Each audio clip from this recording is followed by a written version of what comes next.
Hello, fellow reader. Join me, I am your host, Sansi. Dive into the world of magic and explore the most stories full of wonder, fantastical delights. Open your eyes and see the parade come to life. Sansi's parade, Sansi's parade. Join the parade, Sansi's parade, parade. Sansi's parade, Sansi's parade. Join the parade, Sansi's parade. Chapter 33. Vaggie woke up in the bed the next morning. She sat up and looked down at her blue silk night slip groggily. It took Vaggie a moment to remember what happened the night before, but when she did, she immediately dashed for the bathroom. Vaggie banged on the wall and yelled, "Angel!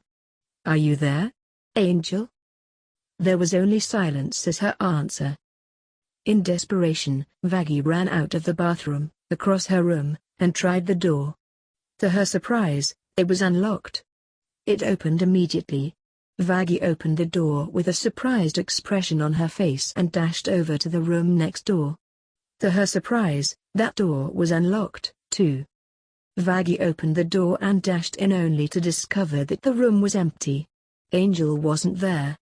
There was nothing in the room except for a bedside table with a lamp on top of it, an empty sitting area in an alcove by the window, and an empty bed backed up against the back wall. Vaggie walked in and started looking around for any clues of Angel's whereabouts, but she had nothing to go on. She walked into the bathroom and checked the vent. Sure enough, it was empty. That meant there was hope. Vaggie turned round and saw Alastor standing right there under the doorframe. "Hello, darling," Alastor said with a pleasant smile. "You're up earlier than usual." Vaggie narrowed her eyes into a glare and asked, "Where's Angel?" "He's being prepared to be sold," the radio demon answered without hesitation. "The auction is tonight. Remember?" "Where is he?" Vaggie quickly replied. "Being prepared," Alastor replied again, taking a step towards Vaggie and bending down until he was able to look her in the eyes. Vaggie twitched her eye as she was starting to lose patience. "Where is he being prepared?" Alastor smirked with a sadistic grin and said, "With Rosie." Vaggie's face contorted in fear and in anger as she yelled, "Where?" Alastor playfully cocked his head to the side and replied, "I believe that is none of your concern. Now then." He tapped his staff on the ground and his familiars appeared. "We must get you ready." Vaggie pushed her way past Alastor and dashed through the room and into the hall. Unfortunately, his familiars grabbed hold of her arms and pulled her back.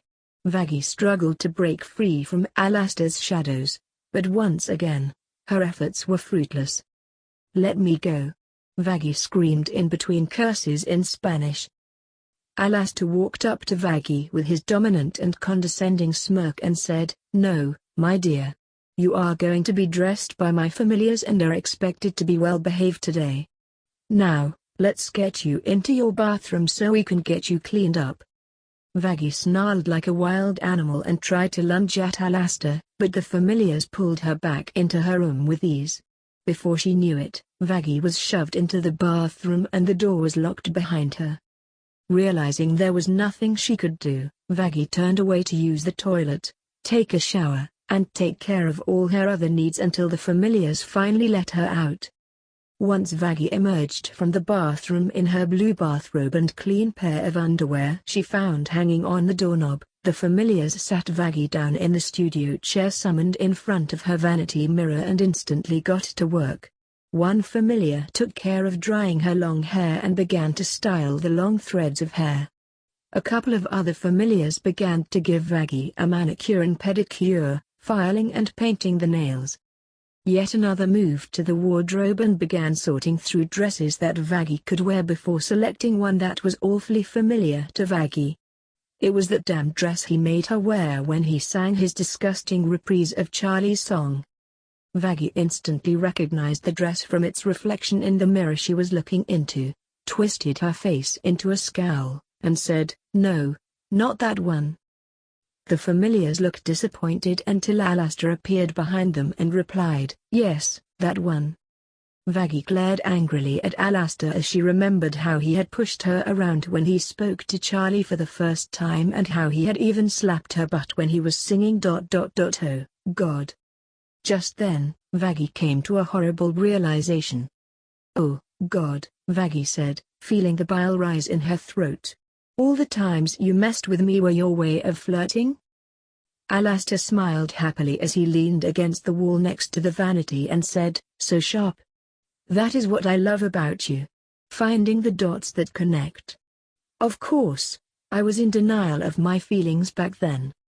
"Go fuck yourself," Vaggie interrupted, angrily staring at the wall on the opposite side of the vanity so she would not have to look at Alastor.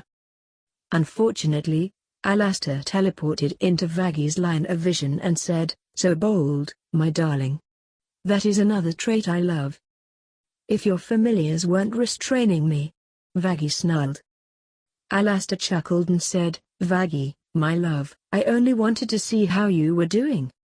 "Great," Vaggie interrupted sarcastically with an eye roll. "Now, tell me where Angel is or go away." "But then you wouldn't get breakfast or lunch," Alastor appeared next to the vanity and retorted. "Okay," Vaggie huffed. "Where's the food then?" Alastor disappeared again only to show up back in the doorway and replied, "It'll be waiting in the dining room with me. My familiars will escort you there when you're done being all made up." "Fantastic," Vaggie muttered sarcastically. "I'll be waiting in the dining room," Alastor sang out merrily before he walked back down the hall, leaving Vaggie to her pampering. After what felt like an eternity of preparing with the familiars, Vaggie was finally allowed to go downstairs to join Alastor for brunch. She threw open the doors to the dining room, stomped angrily into the room in her high heels, and waited for him to notice her. The dear demon looked up from the plate of food he was eating and dropped his fork. His breath was taken away. Vaggie looked every bit as beautiful as she did when he dressed her for the reprise of Charlie's song. "My dear Vaggie," Alastor said, clapping his hands together and holding them against his face as his lips curled into a sweet smile. "You are absolutely breathtaking." Vaggie only responded with a scowl and sat down at her spot on the other side of the table. "Oh, do try the tarts. They're delectable," Alastor said, gesturing to the banquet of food in front of them. Vaggie was silent as she began serving herself from the various food sets in front of her on her side of the table. Meanwhile, Alastor verbally laid out his plans for the rest of the day. Vaggie did not pay attention. As she ate, all she could think about was Angel and where Rosie could have taken him. Alastor quickly caught on to the concerns occupying Vaggie's mind. She had not said a word since she entered the room. Alastor began asking her questions, but Vaggie only continued to eat as if he hadn't said anything.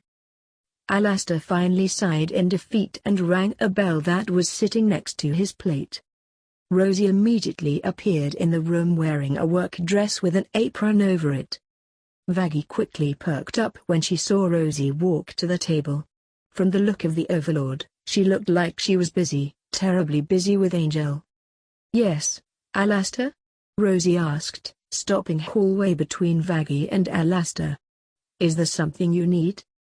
Alastor gestured to Vaggie and said, "Vaggie here is quite worried about Angel.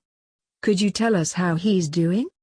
Vaggie looked at Rosie and listened intently now as she tightly gripped her glass of water. "Oh, Vaggie. Angel is doing well," Rosie said, looking back at Vaggie with a sadistic smile. "He's eating and drinking and using the bathroom as normal. Angel's fit as fiddle. His only problem is that he doesn't like his muzzle dot or his straitjacket." Vaggie angrily squeezed her glass until it began to crack. "Or his cage." Vaggie had enough. She broke the glass of water she was holding in her right hand, causing it to cut through her glove into her hand and making it bleed. Vaggie then grabbed a shard of glass and sprung for Rosie. Alastor snapped his fingers. A mass of black tentacles wrapped around Vaggie's arms, holding her securely but gently. Alastor then bolted out of his seat and rushed towards his angry fiancée, who was thrashing desperately to escape the tentacles' hold. "Oh, my dear Vaggie, you're hurt," Alastor said, his facial features softening in concern. "We must see to that wound right away. Please stay still. It's bleeding." "Get away from me!" Vaggie screamed as she angrily attempted to escape the tentacles that held her arms still.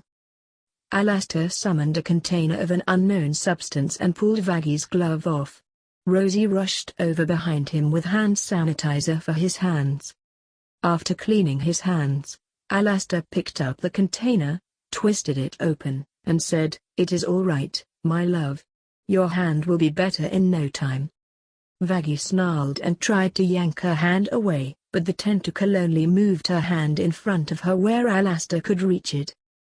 Alastor chuckled as he dipped his hand into the container and said, "Really, Vaggie, I am trying to help you. I don't want you to get hurt."